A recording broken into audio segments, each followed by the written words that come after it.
guys! Welcome back to my channel, to my page. Sa mga hindi pa nakasubscribe dyan, ano pang hinihintay nyo mag-subscribe na kayo because we have another motovlog here. Kaya naman, samahan nyo ako. One more mile, one more view, and she's already halfway through. Miss Techie, ride, Miss Techie. So time check guys, 4:28 in the morning, June 9. It's a Tuesday. Andito kami ngayon sa Molino, sa may Bacoor para magpagas. Ayan sa likod natin yung Petron. And ito yung first day and first route natin for the Philippine Loop. So North Loop tayo and ang unang destination natin ay Subic. Sobrang dali lang, Subic. Kaya naman, samahan nyo ko.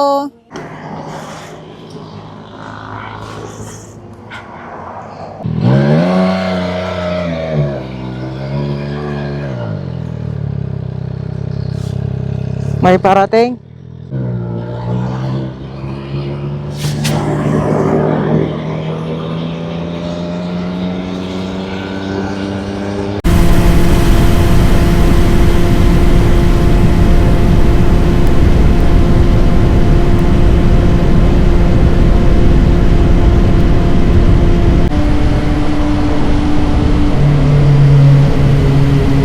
Hi guys, time check 6:28 at andito na tayo ngayon sa Subic. So 2 hours natin kinuha yung Bacoor to Subic. So far maganda yung panahon, may lugar sa NLEX na medyo maulan pero hindi naman malakas. And then dito kauulan lang kaya maganda yung panahon. So picture muna tayo para sa first checkpoint. So guys, paalis na tayo ng Subic. Next stop is Alaminos, Pangasinan.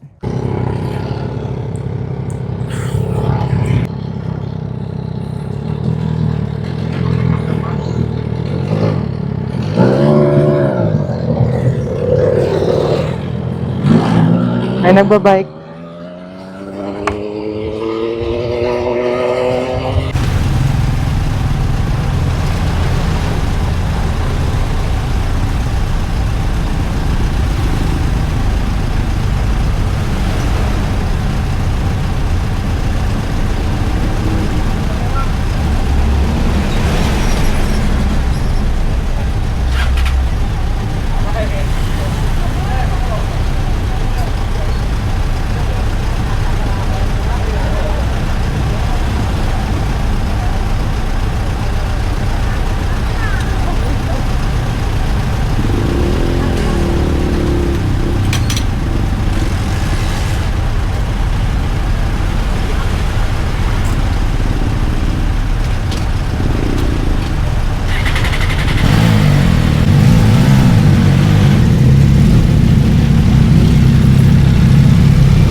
Guys, Alaminos na tayo. Hanap muna tayo ng gas station, tapos kain, tapos atok benguet na. Doon pa.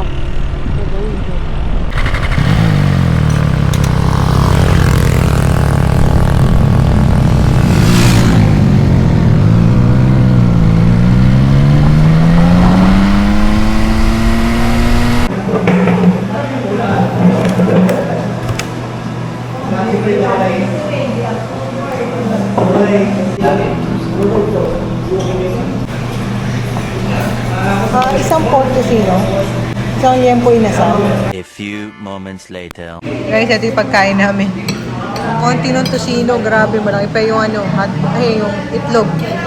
Hot choco, champurado, saka ano nga yan? Liempo. Na mukhang hindi, liempo inasal kaya ganyan tsura. Ewan ko na lang, pero ito hindi masarap. Yung order rin. Ito, hindi rin masarap. Sorry. Sorry. Guys, ito yung bill natin. Hindi yung pala kamahalan.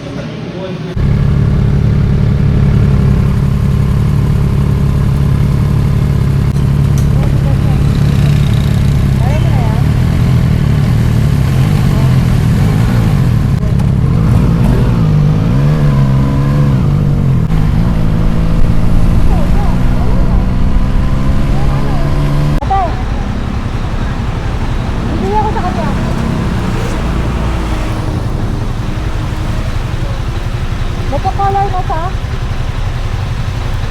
Konto. Oh, gusto niya.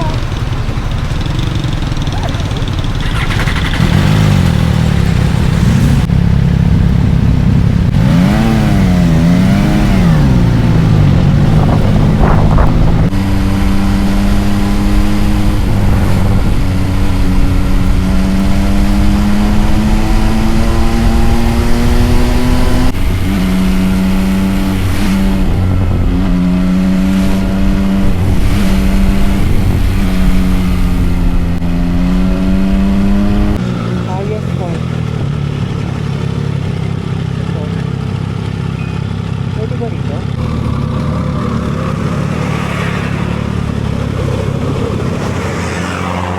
Dito na nakababa.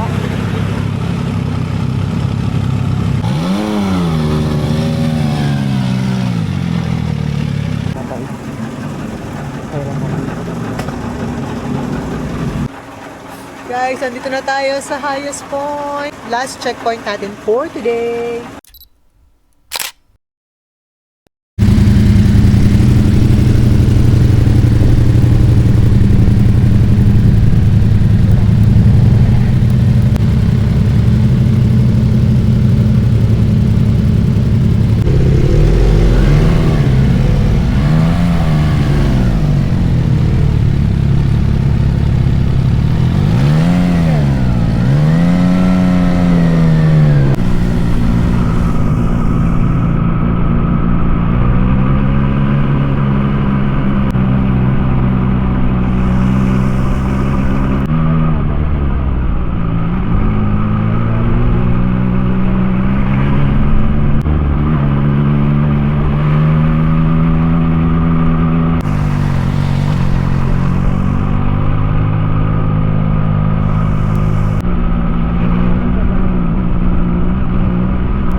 Kung, yan na nga, read.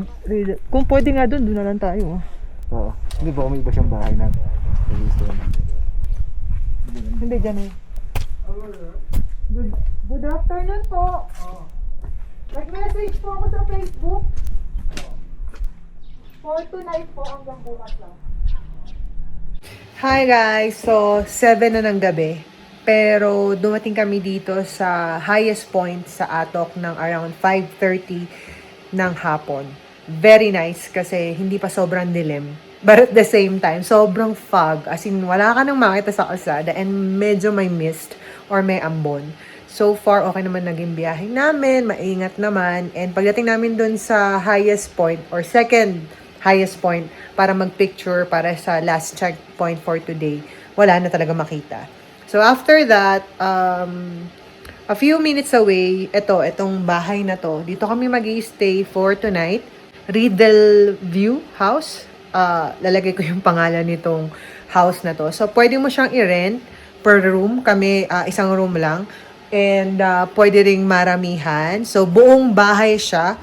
Pwede mo siyang i-rent as buong bahay. And ang maganda is walking distance lang to sa Mount Olis. So, sa taas to, sa baba naman is yung nakatira yung may-ari, and then meron silang tindahan kung saan makakabili ka ng noodles, mga pwedeng lutuin, and bibigyan ka rin nila ng mga gamit na panluto. Kasi kumpleto dito guys, may tubig, may wifi, kumpleto. And ang bait-bait ni Nanay Susan at nung kanyang asawa. So, okay na okay magstay dito. Kasi nga, sabi ko sa inyo, this is like 10 minutes away to Mount Olis. So, tomorrow in the morning, gumising daw kami ng maaga para makita namin sunrise and doon sa Mount Olis. Actually, dito, mismo sa bahay nila, kita rin yung Mount Olis. Kaso, sobrang fog. Pakita ko sa inyo. Yan, ito yung kitchen. May dalawang bathroom and shower room na may heater. Tapos, pag binuksan nyo to, guys, ay, sorry, gabi na. Pero kita nyo, ayan o, sobrang fog pa. Kanina nung maliwanag, sobrang fog pa. Tapos, on the left, yan, sobrang fog din. Diyan yung makikita yung Mount Olis. Pag daw walang fog at maliwanag, kita nyo dito yun. Pero dahil, yan nga, sobrang fog at madilim na rin dahil alas 7 ng gabi, hindi nyo siya makikita. So, bukas daw, agahan namin. So, around 5:45 para daw yung sunrise ay makita namin kasi yun daw ang isang maganda sa Mount Olis. So, walking distance lang siya dito. Tatry namin siya tomorrow. Hopefully, maganda yung panahon bukas kasi today or tonight, medyo foggy. Pakita ko sa inyo yung mga motor namin. Ayan. So, andito kami sa taas and kita nyo pa rin, fog. Ayun yung motor namin. Ayan. So, dito, sobrang lamig. As in, grabing lamig. Parang naka-aircon hanggang labas. So, ayun lang guys for tonight. Recap lang ng nangyari sa atin. Umalis tayo ng mga 4:30 sa Bacoor, Cavite. And then dumating tayo sa Subic. Nagpicture lang tayo doon and gas up again. And then nagpunta tayo sa Zambales, Alaminos. Doon, picture sa Arco and then pagas and then kumain kami. Tapos, from there, dumiretso na kami dito. Pero actually, bago pala kami umakyat sa may La Union, minto kami sa 7-Eleven para mag-refresh lang. Uminom lang ng tubig, yan. Mga 30 minutes siguro yun. Tapos umakyat na kami. Tapos, dumating nga kami dito ng around 5:30. Ang sarap ng biyahe. Hindi sobrang daming sasakyan. And, ang ganda ng panahon. Hindi siya maulan. Dito na lang actually may ambon pero doon hindi siya maulan sa mga nadaan naming kalsada. Anyway, so tomorrow, punta muna tayo sa Mount Olis sa umaga and then alis tayo dito sa Atok and then babiyahe na tayo sa mga susunod na checkpoint. Hi guys! So day 2 na, time check 800. Time check 8:37 in the morning and ayun, tinanghali na kami. Actually, ang plano is gigising kami ng 5:30, pupunta kami sa Mount Olis for the sunset and the view. Pero, nung gumising kasi ako ng 5:30, sobrang foggy pa din. As in, wala ka pa rin makita. So, sinabihan naman kami na pag ganun, halos wala ka rin makikita sa view. So, sabi ko, matutulog na lang ako, magpapahinga na lang ako. Ang lamig dito guys, kaninang madaling araw, umabot ng 13 degrees. Kagabi 17. So magdamag, napakalamig at napakasarap matulog at magpahinga.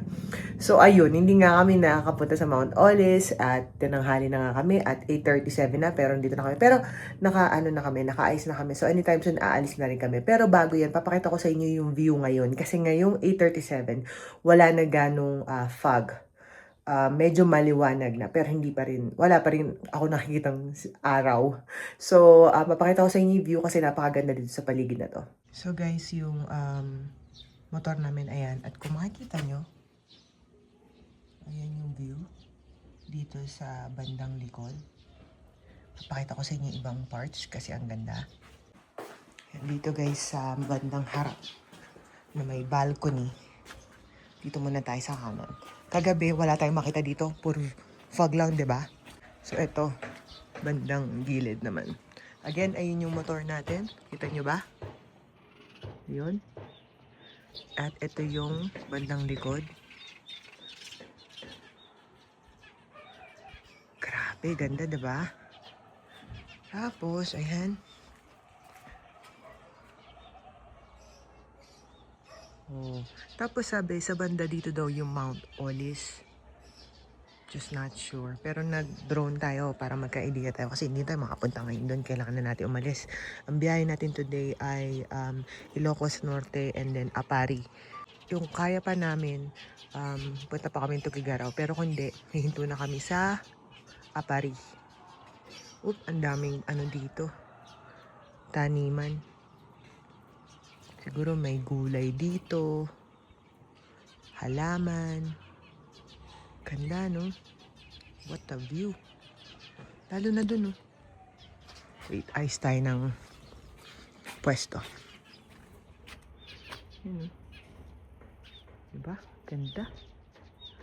Sarap gumising dito tas magkape. Punta tayo sa harap. Guys, ito nga pala dinaanan namin kagabi. Uy, nagtatanim si tatay. Siya yung isa sa may-ari nito. Tanim-tanim siya.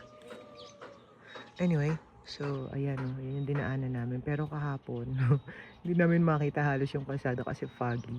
Tapos ayan nga, sobrang putek. May parte pang mas malala dyan. Good luck naman sa amin pa may pagbaba namin. Tapos ito, yung bandang harap. Yan. Sabi sa taas daw na yun yung Mount Olis. Dun yung daan. Walking distance lang, 10 to 15 minutes from here. But we've decided nga na hindi na pumunta dun. Yeah, yeah. Yeah.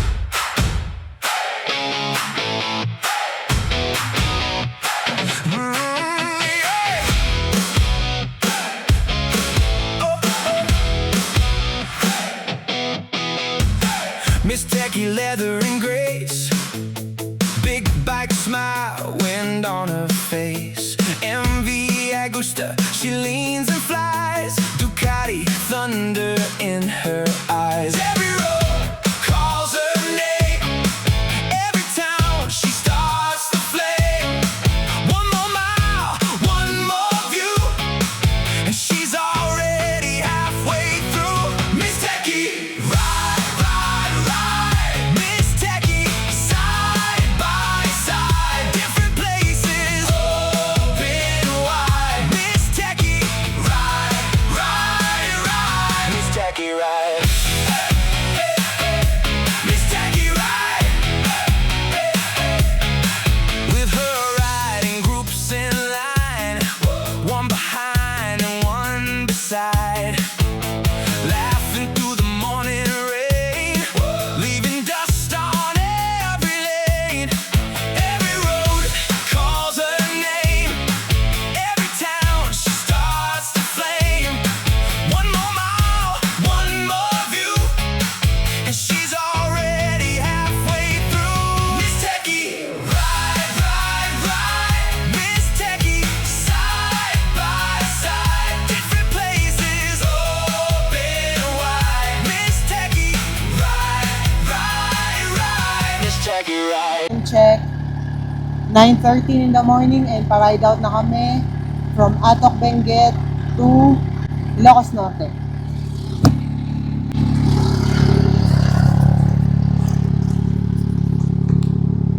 Nay! Alis na po kami! Ulitin po.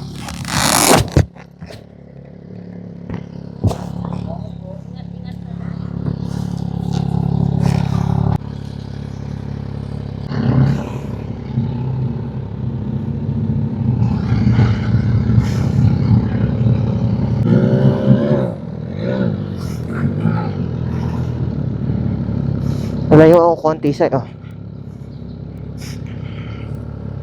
It's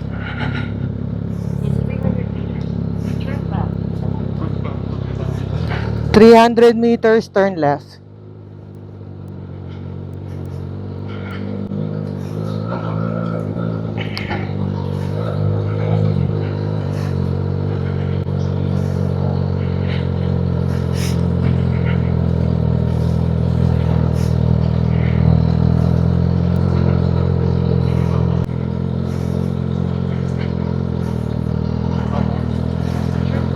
Turn left. Left daw, left.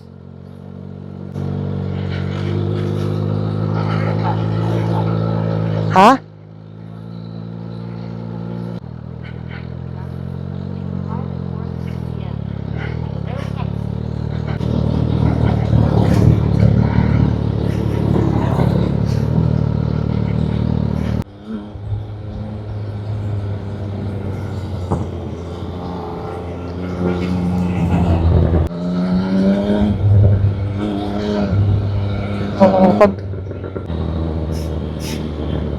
Kaliwa tayo, ah.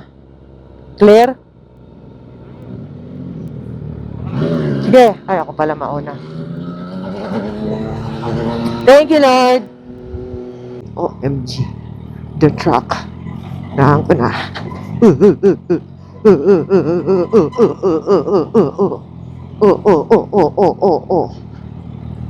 Di nyo naman sinabi may ganito palang kalsada. OMG, OMG.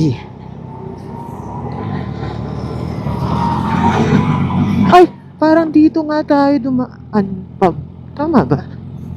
Yung may nadaan. Ay, saan ba tayo nagpunta nun?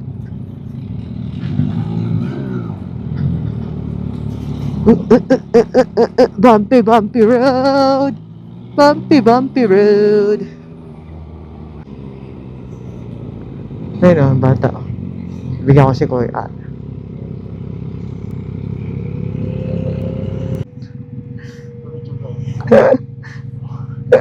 Cute ba?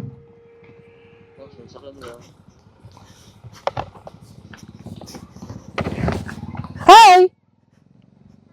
Nagpa-color ka? You want? Sa'yo na yan! Sabi mo? Thank you. Bye-bye. Let's go.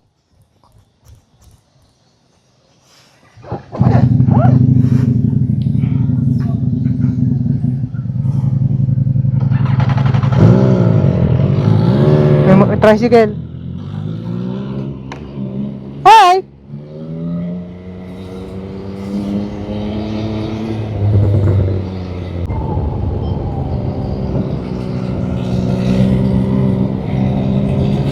Wow! Picture tayo di. Sorry. Kaya ba?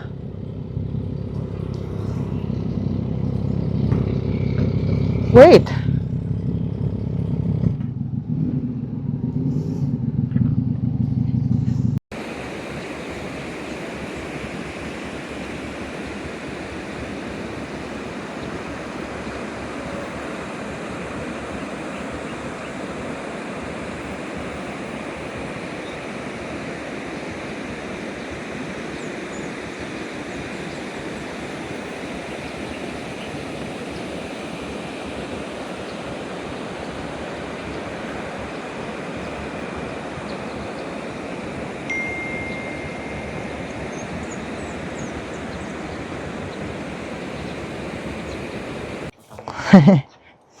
Yes.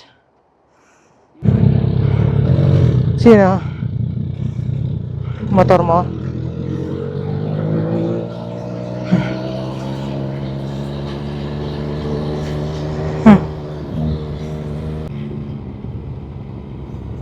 Uy, mabato dito sa paglikod eh. Bibigyan ko lang ng crayon to di ah. Wait. Kinawayan ako eh. Patayin ko lang. Walaglag ka.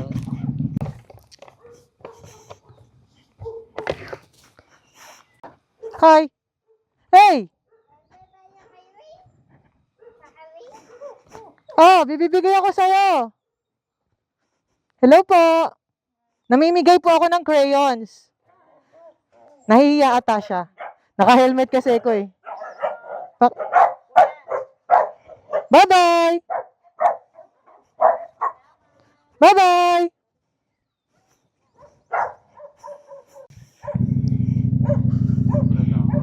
Ha?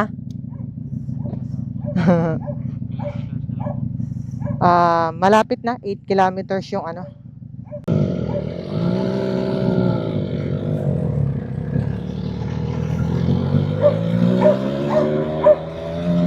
Guys, paalis na tayo dito sa Chowking. Sa may, ano nga to? Burgos, Ilocos Sur. Kasi kumain kami, tsaka nagpahinga. Time check, 2:57. Papunta na tayo sa Lawag City.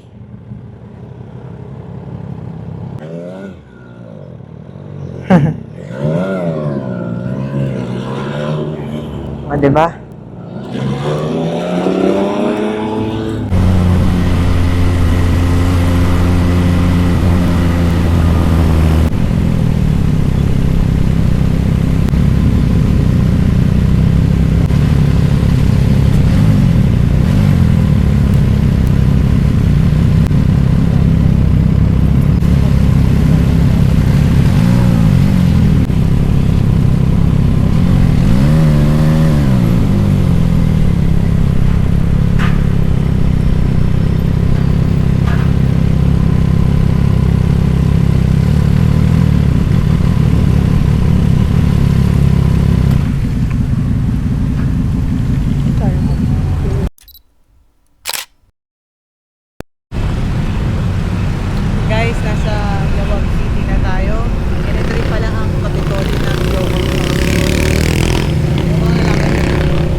minutes later.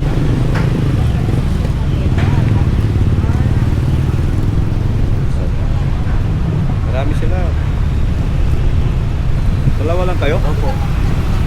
Ikaw rin driver nito? Apa. Parang makaikot po kami doon. Noon, di ba? Saan pa kayo? O ano na po kami, Apari. Pwede na dito na. Kasi magpapangka pa kayo pakpag doon sa bypass. Pero, iikot po kami sa likod. O pwede ka po mag-U-turn dito. Nabiliyari ka, ganun sila kayo doon. Anong oras kayo 4 hours po. Kaya doon lang ikot lang kayo doon. Tapos ka, lilipad doon sa may bilyari ka. Ganun sila doon. Ingat na kayo, ingat, ingat.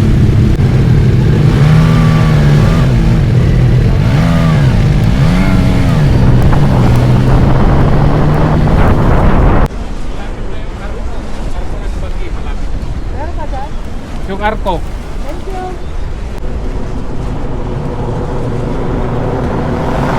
Pero sabi ni Claire, sabi siya dun. Arko daw. Arko.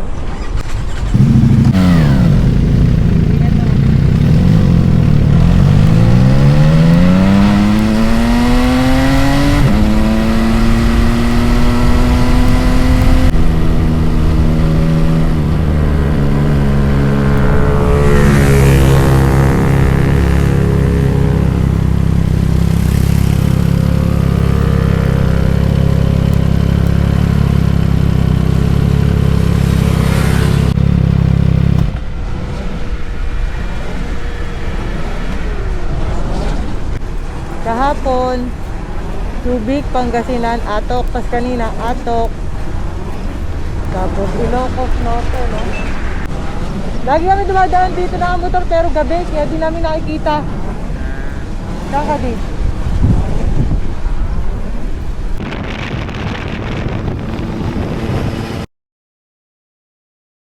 Time check tayo.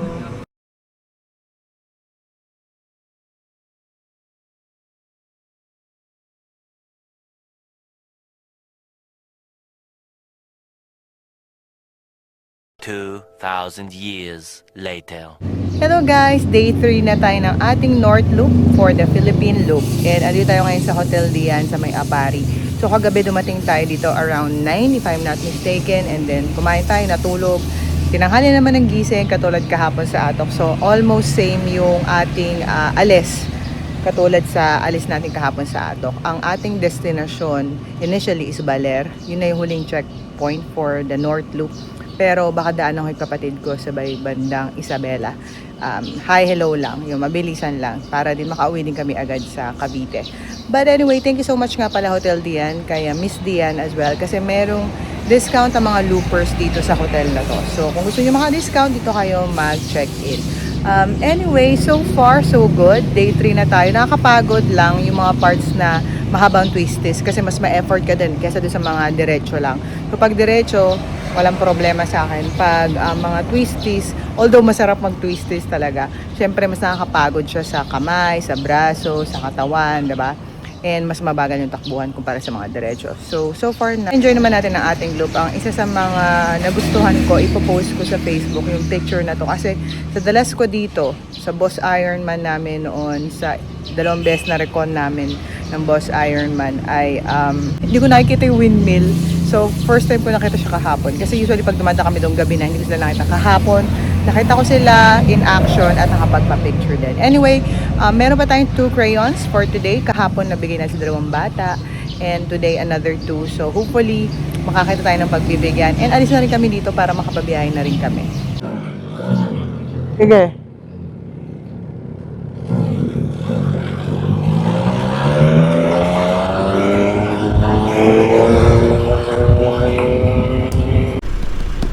Oras na. 12:59, nandito tayo sa Ilagan. Yan. Dinala ko yung kapatid ko sa workplace niya.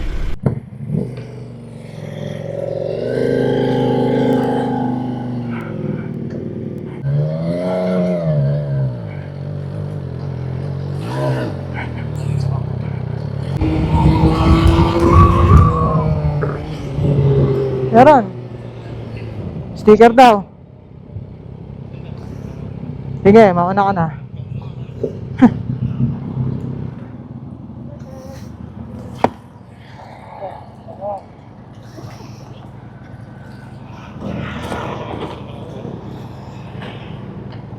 Saglit lang ha.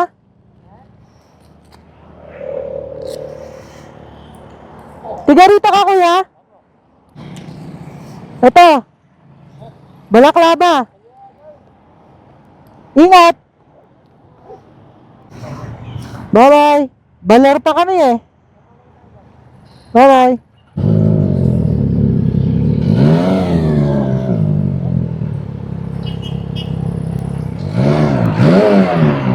Let's go.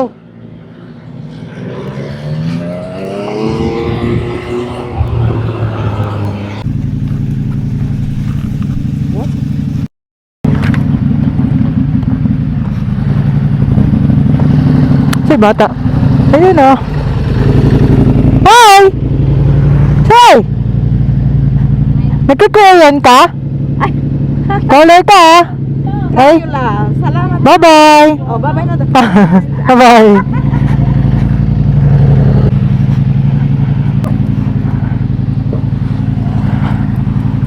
Let's go. Bye-bye.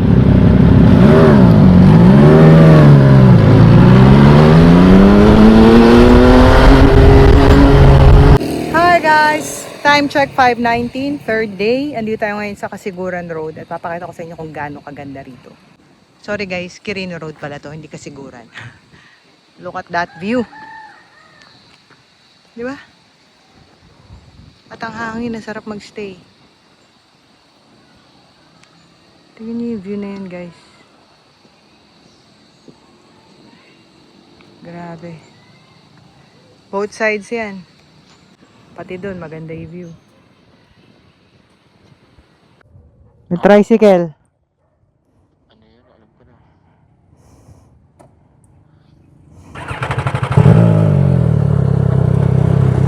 Kotse.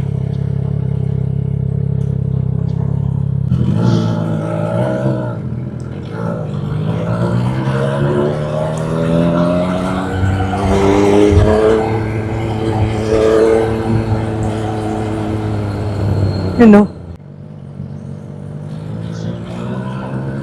Ha? Ano gagawin mo? Ayun o, bata. Isa lang. Ayun o. Ate! Crayon! Bye-bye! Bye-bye! Yung motor. Good afternoon po! Let's go!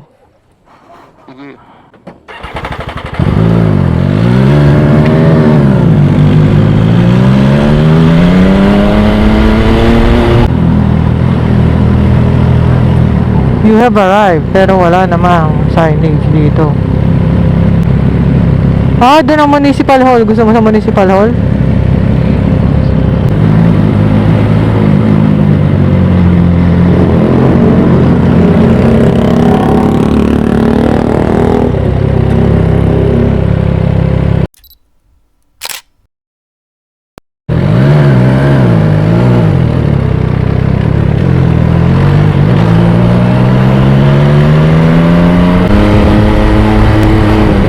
Ha? Na signage?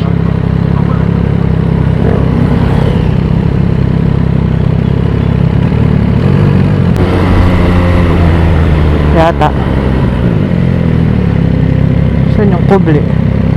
Oh, baka dyan ang parking.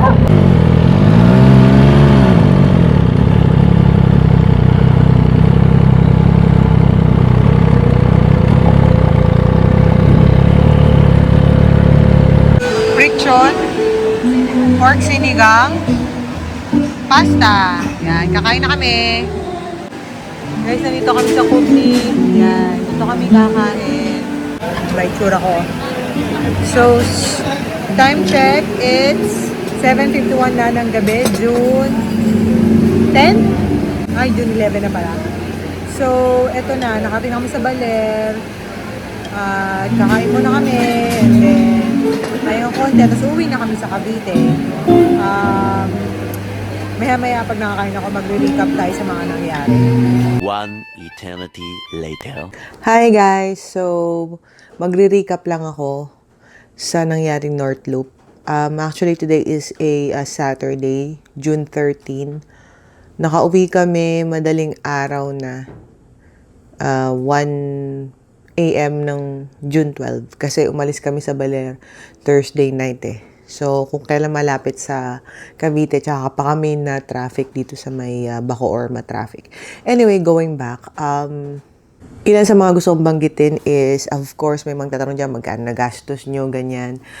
Yung motor ko, MV Agusta Turismo Veloce R, hindi siya malakas kumain ng gasolina, I think. Lalo at may mga area naman na hindi ka naman tatakbo ng mabilis. So, yung gasolina ko from the first day hanggang sa huling beses nagpagas ako, umabot ng 8,467. So, halos 8,500. Tapos, yung pagkain, hindi naman kasi kami madalas kumain. Usually, kumakain lang kami lunch and gabi. Tapos, tubig lang pag nag-i-stop, pag mainit. So, for one person, kasi dalawa kami, pero hinati ko sa dalawa lahat nung pagkain at inumin na nabili namin.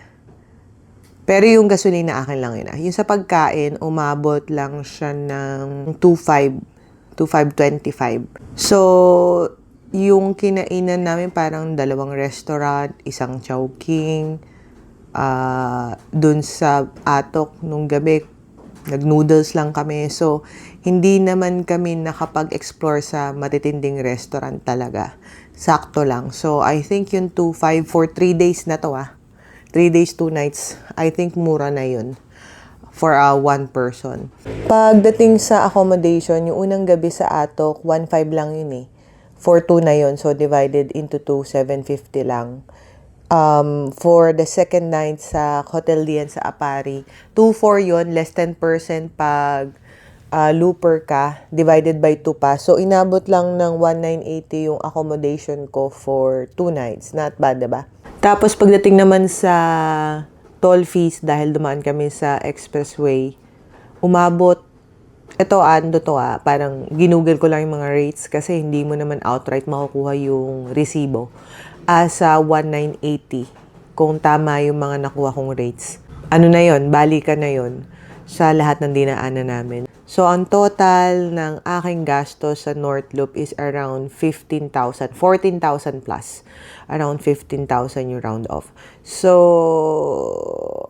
medyo malaki, no? Anyway, nag-enjoy naman ako. Maraming kalsada na hindi ko pa nadaanan noon. Medyo madalas ako mag-ride sa norte, mga far north, yan. Merong mga hidden roads dahil looban yung daanan sa mga bawat checkpoints. Nagulat ako kasi ang gaganda nung kalsada, ang ganda nung view, mapapahinto ka talaga to take pictures, and so far, okay yung mga locals, okay yung mga daanan, okay yung LGU. May one instance nga na pinapaupo pa ako nung tiga-barangay kasi feeling niya siguro sobrang init, sobrang tagal nung traffic, napagod na ako. So, ang babait ng mga nadaanan namin. And sa mga accommodations naman, sa mga restaurants, ang babait din. Wala rin akong masabi pagdating sa hospitality talaga ng mga tiga-norte. Okay na okay talaga. So, no bad experience pagdating doon. Pero may mga hassles lang din. Hindi maiiwasan pag nagbabiyahe ka, lalo pag matagal. Yung mga tipong katulad nung third day na flatan ako ng gulong.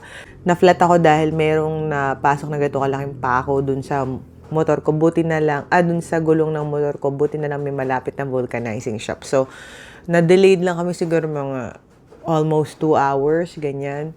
Sa Kawayan yun. So, ang mapapayo ko sa mga gustong mag-loop, unang-una i-register nyo, sayang. Pangalawa, mag-side trips kayo kung mga gusto pa kayong ma-explore na lugar sa mga dadaanan nyo. Of course, maghanda kayo ng budget and ng katawan. Siguro din yung kaya nyo mag-loop.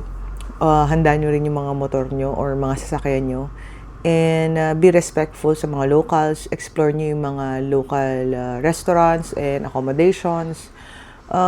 Yun lang, mag-enjoy kayo. Lalo ako, ang dami ko napuntahan na hindi ko napuntahan before, which is very nice. Yun ang gusto ko para masulit yung aking biyahe. Anyway, so next vlog natin about Philippine Loop siguro is Vismin, pero medyo palipas muna tayo. Kailangan natin planuhin ng mabuti yan. Sa mga hindi pa nakasubscribe, of course, please like this video and leave a comment kung ano masasabi nyo.